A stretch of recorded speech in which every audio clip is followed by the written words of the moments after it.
It's hard to miss all the chatter about food security out there these days, especially on platforms like, well, X. It can feel like uh, a lot, Yeah. a lot to process.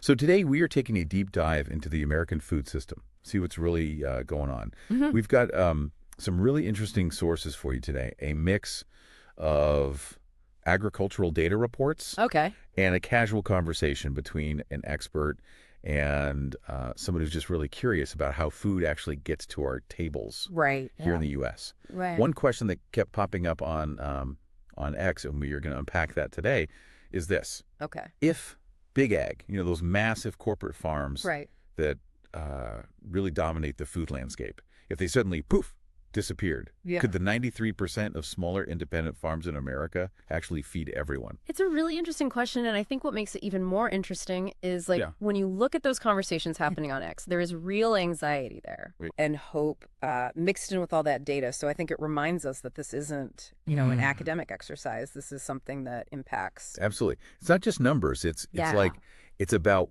what we're all eating every day and how it gets there.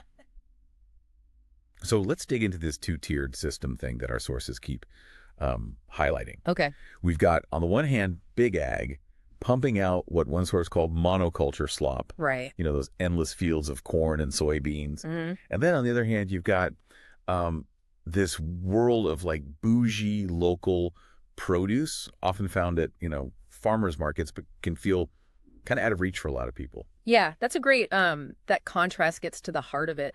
Monoculture, by the way, Yeah. refers to the practice of growing a single crop on a large scale. Okay. And so what happens is you get depletion of soil nutrients, heavy use of pesticides. Big ag focuses on commodity crops, corn, soy, because they're efficient to grow at a massive scale. And they kind of form that foundation of our processed food system, feed a lot of livestock. Which brings us to the price difference. Yeah. Our sources, point out that a family of four can eat at a fast food restaurant for what, like $10? Yeah. Yeah. But a locally sourced organic salad for one person Hmm. could easily cost the same. Absolutely. So it's understandable why people are, they're going for those cheaper options, Yeah. even if they might not be, the healthiest. It's a complex situation, right? I mean, big ag's focus on efficiency and low costs does make food affordable for a lot of people, Right.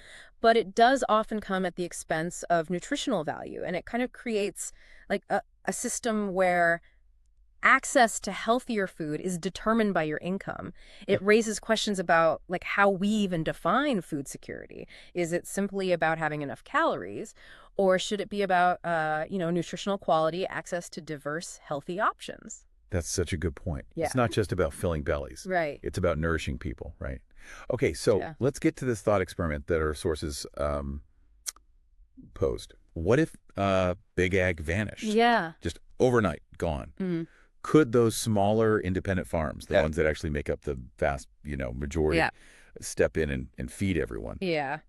I I think the answer is unfortunately a little more complicated than a simple yes or no. Okay. While smaller farms are vital for, biodiversity and often employ more sustainable practices, they face some pretty significant challenges when it comes to matching big ag's sheer output, especially when we think about those calorie-dense staples that we kind of rely on. Yeah, and our sources kind of lay out some pretty compelling reasons for that. Hmm. I mean, for starters, small farms control only about 12% of the farmland in the U.S. Right. Even if they shifted entirely to producing food for people, which, I mean, a lot of them already do, Yeah. it wouldn't be nearly enough Right. to meet the needs of 330 million Americans overnight. Yeah, exactly. And then you get into the issue of labor, right? Well- Harvesting fruits and vegetables is far more labor intensive than, harvesting these vast fields of corn or soy, which are highly mechanized. Right. Small farms often rely on traditional hands-on methods, and scaling that up to meet the demands of,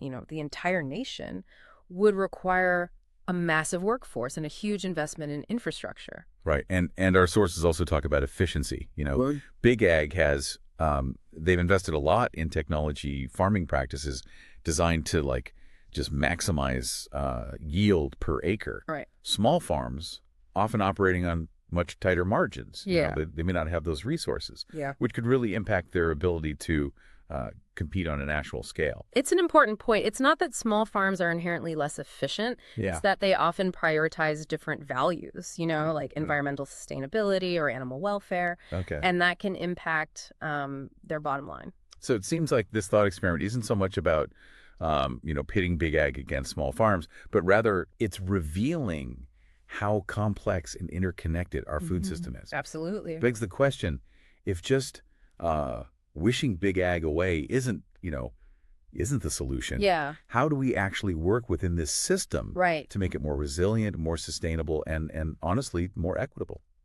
It's a question that demands a deeper dive. Yeah. And that's exactly what we're going to do in the next part of our exploration. Okay, sounds good. Okay, so we've kind of established that our food system, it's facing some pretty serious challenges. But what about solutions? Right. One of our sources brought up a really an interesting idea, and I'm curious to get your take on it.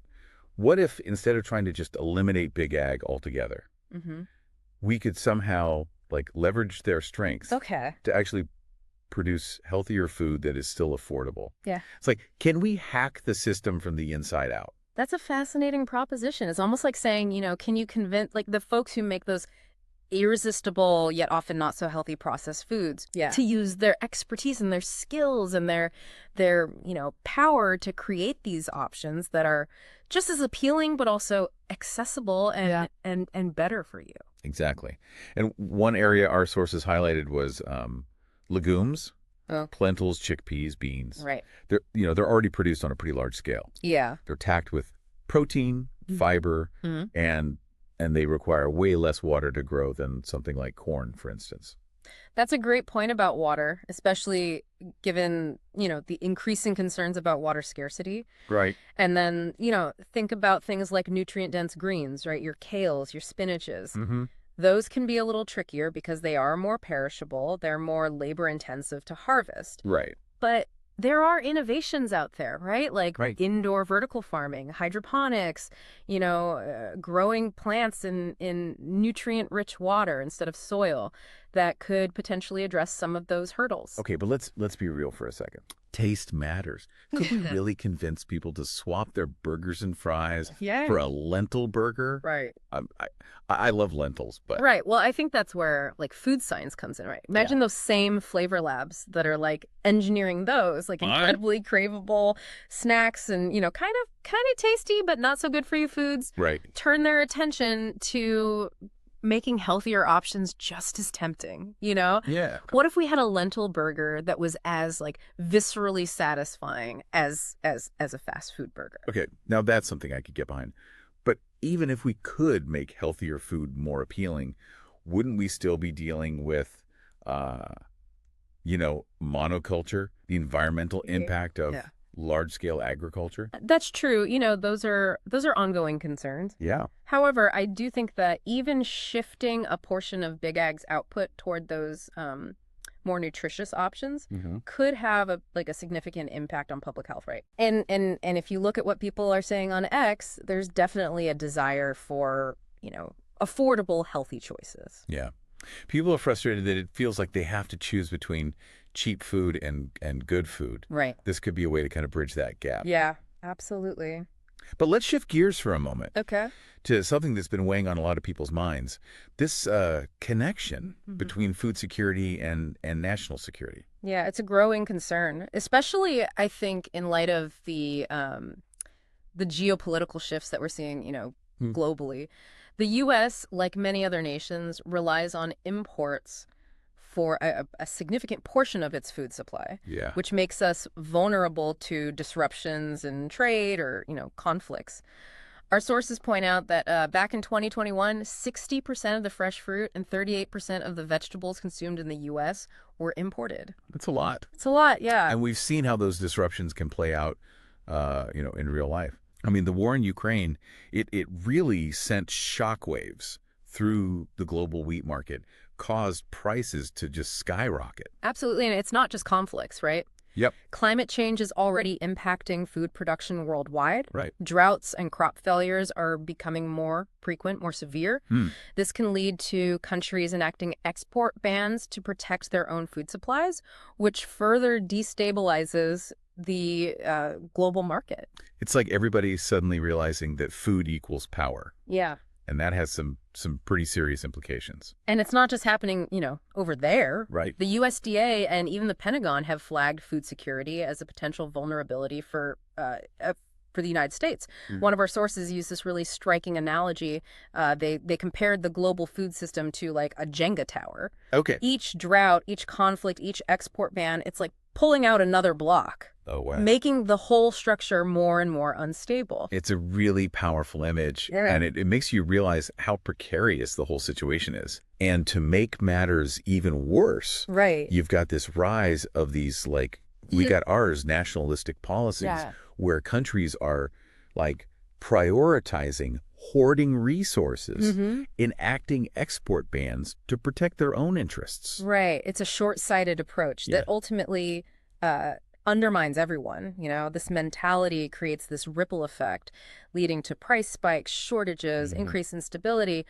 I mean, we've already seen examples of this, like India's recent ban on rice exports. Right. It sent, panic through the market. Yeah. And it's not hard to imagine other countries following suit Yeah. if they feel like their own food security is being threatened. Absolutely. But with so much division in the world, Yeah. even within our own country, Right. can we even agree on how to address these challenges? It can feel really overwhelming. That's where I think we need to take a step back and recognize that food security, this isn't a partisan issue. Right. It's a human issue. Yeah. This is about making sure that everyone has access to safe, nutritious food. The threats that we're facing, these cut across political divides. Right. Droughts, climate change, these things don't discriminate based on, your voting record. Right. And rising food prices and shortages that hits every income level. Right. Although the most vulnerable populations, I think, they often bear the brunt of the impact. Of course. Of course. It's interesting to note that even groups with very different worldviews, right? So think about your preppers, the folks who are actively preparing for, potential societal collapse. Yeah. And your locavores, those who are all about, eating locally sourced food. Right. They often find common ground on this issue. That's so interesting. They're coming at it from completely different, angles. Right. But they both are kind of advocating for Yeah. greater domestic food production and less reliance on those global supply chains. Yeah. And they're both recognizing the vulnerabilities inherent in a system that's so interconnected. It's really fascinating to see those kinds of alliances emerge, right? Yeah. So maybe there is some hope for finding common ground, Right. working together on solutions. Absolutely. But there's one more piece of this puzzle that we need to address, Right. and it's a big one. Yes. The water crisis. It's the elephant in the room. Or maybe we should say the kombucha in the cooler, as Well- one of our sources put it. They said, hold my kombucha. Like it's just waiting its turn to make everything even more complicated. It's a darkly humorous way of highlighting a very serious issue, right? Yeah. Water is essential for food production, and we are facing increasing scarcity Right. due to, depleting aquifers, droughts, competing demands. Yeah. And this is already impacting crop yields in the U.S. Yeah. and globally, and it's fueling tensions between nations as they grapple with how to share, dwindling resources. I mean, the Colorado River, which supplies water to millions of people Right. and vast areas of farmland, is at a record low. It's scary. And California's Central Valley, a major agricultural hub, it's literally sinking because of excessive groundwater pumping. It's a stark reminder that the food security Jenga tower, is teetering, Oh, God. and the consequences of inaction could be catastrophic. Yeah. But while the challenges are daunting, they're not insurmountable. So we've got like this perfect storm, right? Climate change, geopolitical instability, a looming water crisis. It's all kind of converging on our food supply. It's enough to make you want to, hunker down at a banter with a lifetime supply of like canned goods. Right. But is that really the answer? Right. What can we actually do Yeah. to make a difference here? Well, it's easy to feel powerless when you're dealing with such complex, huge challenges. But there are things that we can do, both individually and collectively. Our sources pointed to a few key areas where we can start to really address some of these issues. One idea that they kept coming up was supporting small farms. Hmm. Could they could they play a larger role in creating a more resilient and sustainable food system? Absolutely. I mean, small farms are often more adaptable and diverse in the crops that they grow, Yeah. which can act as a kind of a buffer against those shocks to the system that we were talking about, right?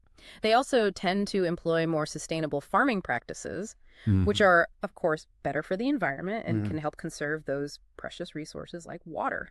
Our sources also talked about um, the need for policy changes. Right. For instance, like redirecting government subsidies to favor healthier crops, Hmm. investing in infrastructure to support local and regional food systems, and promoting more sustainable farming practices across the board.